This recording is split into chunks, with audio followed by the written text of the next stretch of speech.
राधे राधे प्रिय भक्तों, आज एक बहुत ही सरल लेकिन जीवन बदल देने वाली बात कहने आया हूं। मन में अच्छे विचार कैसे आए, ये प्रश्न हर उस व्यक्ति के मन में उठता है जो जीवन में शांति चाहता है, स्थिरता चाहता है और सच में आगे बढ़ना चाहता है। देखो, मन कोई दुश्मन नहीं है। मन तो बस वैसा ही हो जाता है जैसा हम उसे भोजन देते हैं। जैसे शरीर अन्न से बनता है, वैसे ही मन विचारों से बनता है। अक्सर लोग कहते हैं कि मेरे मन में गलत विचार अपने आप आ जाते हैं, नकारात्मक सोच अपने आप आ जाती है। सुबह उठते ही मोबाइल मत उठाओ, उठते ही संसार की आवाज मत सुनो, उठते ही भगवान का नाम लो, चाहे एक ही नाम हो लेकिन प्रेम से लो। मन को पहला आदेश वही होना चाहिए जिस मन को तुम सुबह दिशा नहीं दोगे वह दिन भर तुम्हें घसीटता रहेगा। मन छोटा बच्चा है, उसे जो सिखाओगे वही सीखेगा। अगर तुम उसे डर सिखाओगे वह डरपोक बनेगा, अगर उसे क्रोध सिखाओगे वो क्रोधित बनेगा और अगर तुम उसे विश्वास सिखाओगे वो मजबूत बनेगा। अच्छे विचार लाने का अर्थ ये नहीं कि बुरे विचार आए ही नहीं, बुरे विचार आना स्वाभाविक है। प्रश्न यह है कि तुम उन्हें बैठने देते हो या नहीं। पक्षी सिर के ऊपर से उड़ जाए ये तुम्हारे वश में नहीं, लेकिन घोंसला बना ले ये तुम्हारी अनुमति से होता है। जब भी नकारात्मक विचार आए उससे लड़ो मत, लड़ोगे तो वह और ताकतवर होगा। बस उसे देखो और मन ही मन कह दो, ये मेरा विचार नहीं है, ये केवल एक आगंतुक है। और फिर भगवान के नाम में मन लगा दो। नाम में बहुत शक्ति है। नाम का अर्थ केवल शब्द नहीं होता, नाम स्मरण का अर्थ होता है कि तुम अपने आप को याद दिला रहे हो कि तुम अकेले नहीं हो। जब मन ये मान लेता है कि मेरे साथ कोई है, तभी भय कम होता है, चिंता कम होती है और अच्छे विचार जन्म लेते हैं। लोग पूछते हैं, महाराज जी मन बहुत भटकता है, क्या करें? मैं कहता हूं, मन भटकेगा ही। जिसने मन को स्थिर कर लिया वह शरीर में रहते हुए भी मुक्त हो गया, लेकिन अभ्यास से भटकाव कम हो जाता है। जैसे नदी जब तक किनारे न पाए तब तक इधर उधर बहती है, भक्ति और विश्वास मन के किनारे हैं। एक और बहुत बड़ी बात समझ लो, मन खाली रहेगा तो शैतान का घर बनेगा। मन को व्यस्त रखो, लेकिन व्यर्थ में नहीं, सार्थक में। सत्संग सुनो, अच्छे ग्रंथ पढ़ो, किसी की सहायता करो, किसी के लिए प्रार्थना करो। जब मन किसी और के लिए अच्छा सोचता है तभी वो स्वयं अच्छा बनता है। अक्सर मन इसलिए भी अशांत रहता है क्योंकि हम हर समय परिणाम की चिंता करते हैं। मैंने ये किया, उसका फल क्या होगा, उसने मेरे साथ ऐसा क्यों किया, मुझे ये कब मिलेगा। देखो, ये सब प्रश्न मन को कमजोर बनाते हैं। तुम्हारा काम है कर्म करना, परिणाम का बोझ भगवान पर छोड़ दो। जिस दिन तुमने ये सीख लिया कि जो मेरे नियंत्रण में नहीं है उसके लिए मैं चिंता नहीं करूंगा, उसी दिन आधी नकारात्मकता समाप्त हो जाएगी। चिंता भविष्य की बीमारी है और पछतावा अतीत की बीमारी। अच्छे विचार वर्तमान में जन्म लेते हैं। मन में अच्छे विचार लाने का एक सरल उपाय है कृतज्ञता। रात को सोने से पहले 3 बातें याद करो जिनके लिए तुम धन्यवाद दे सकते हो, चाहे छोटी ही क्यों ना हो। धीरे धीरे मन अभाव नहीं उपलब्धि देखने लगेगा।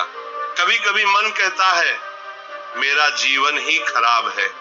उस समय अपने से भी दुखी किसी व्यक्ति को देखो, सेवा करो। जब तुम किसी के आंसू पोंछते हो तब तुम्हारे मन की गांठ अपने आप ढीली पड़ जाती है। याद रखो, मन को आदेश देने से नहीं, उदाहरण देने से सुधारा जाता है। जैसा जीवन जियोगे वैसा मन बनेगा। अगर तुम सादगी से जियोगे मन हल्का रहेगा, अगर तुम दिखावे में जियोगे मन भारी रहेगा। बहुत लोग कहते हैं मैं चाह कर भी अच्छे विचार नहीं ला पाता। मैं उनसे कहता हूं, तुम चाह तो रहे हो लेकिन आधा मन संसार में छोड़े हुए हो। जब तक तुम आधा आधा जियोगे तब तक मन भ्रमित रहेगा।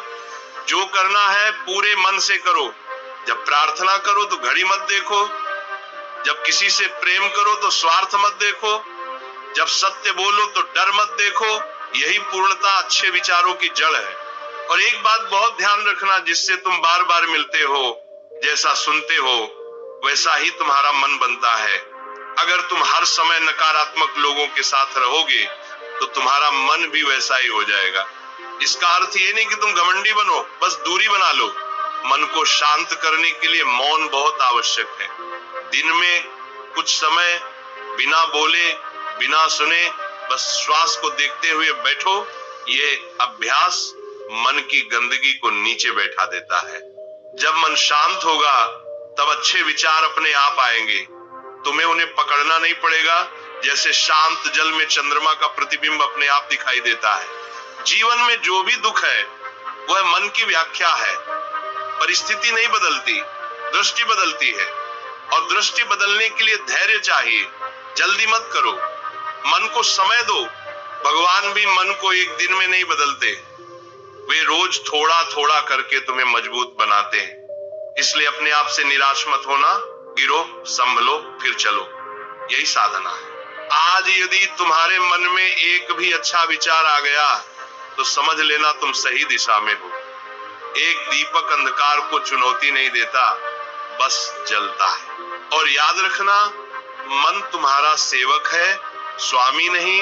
उसे सिंहासन पर मत बैठाओ, सिंहासन केवल ईश्वर का है। अब इस बात को अपने हृदय में बैठा लो और यहीं से इस विचार यात्रा को आगे बढ़ाते हुए एक बात और गहराई से समझ लो। मन को तुम जैसा आदेश दोगे वो वैसा नहीं बनेगा।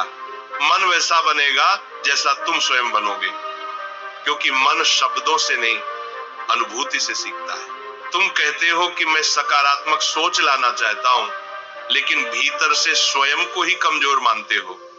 तुम कहते हो मैं अच्छा बनना चाहता हूं, लेकिन भीतर ही भीतर अपने आप से ही शिकायत करते रहते हो।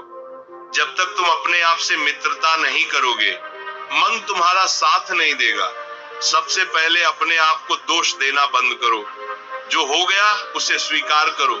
स्वीकार करना हार नहीं है, स्वीकार करना बुद्धि है। जिस दिन तुमने अपने अतीत से लड़ना बंद किया, उसी दिन तुम्हारे मन में शांति का पहला बीज पड़ जाएगा।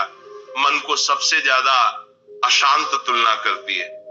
कोई आगे निकल गया, कोई ज्यादा सफल हो गया, कोई ज्यादा सुखी दिख रहा है। याद रखना, जो दिखता है वही सत्य नहीं होता। हर व्यक्ति अपने हिस्से का संघर्ष लेकर चलता है। तुम केवल अपनी थाली देखो, दूसरों की थाली मत गिनो। जब मन तुलना छोड़ता है तभी उसमें संतोष आता है, और संतोष ही अच्छे विचारों की जननी है। असंतोष में कभी पवित्रता नहीं पनपती। मन को शुद्ध करने का एक और सरल उपाय है क्षमा। जिसने तुम्हें दुख दिया उसे मन में पकड़कर मत बैठो। क्षमा उसके लिए नहीं, तुम्हारे लिए है। जो क्षमा नहीं करता वह हर दिन उसी घटना को जीता है। तुम सोचते हो मैंने तो माफ कर दिया, फिर भी मन याद क्यों करता है? क्योंकि माफ शब्दों से किया है, हृदय से नहीं। हृदय से माफ करने का अर्थ है अब मैं इस स्मृति को पोषित नहीं करूंगा। जब भी पुरानी पीड़ा उभरे, मन को किसी उच्च विचार में लगा दो। भगवान का नाम, किसी का भला सोच लेना या बस श्वास पर ध्यान कर लेना। धीरे धीरे वह स्मृति कमजोर पड़ जाएगी। मन बहुत चतुर है, वह आध्यात्मिकता को भी अहंकार बना लेता है। वो कहता है मैं दूसरों से ज्यादा जानता हूं, मैं ज्यादा समझदार हूं, सावधान रहना। जहां अहंकार आ गया वहां अच्छे विचार टिक नहीं सकते। सच्चा अच्छा विचार वही है जिसमें विनम्रता हो। जैसे पेड़ फल से लदा होता है तो झुक जाता है, जो झुकना नहीं सीखता वो टूट जाता है। मन में बार बार भय आता है, भविष्य का भय, असफलता का भय, अपमान का भय। भय इसलिए आता है क्योंकि तुम अपने आप को अकेला मानते हो। जिस दिन तुम्हें यह अनुभव हो गया कि जो चल रहा है वो किसी योजना के अंतर्गत है, उस दिन भय कमजोर हो जाएगा। ईश्वर पर विश्वास का अर्थ ये नहीं कि दुख नहीं आएगा। विश्वास का अर्थ है दुख आएगा लेकिन मैं टूटूंगा नहीं। ये भाव जब मन में बैठ जाता है तब नकारात्मक विचार टिक नहीं पाते। मन को भोजन दो, लेकिन शुद्ध भोजन। जैसे तुम सड़ा हुआ भोजन शरीर को नहीं देते, वैसे ही सड़े हुए विचार मन को मत दो। हर खबर देखना आवश्यक नहीं, हर बात पर प्रतिक्रिया देना आवश्यक नहीं, हर चर्चा में शामिल होना आवश्यक नहीं। कभी कभी चुप रहना सबसे बड़ा सकारात्मक कर्म होता है। मौन में मन स्वयं को सुनता है। यदि तुम्हारा मन बहुत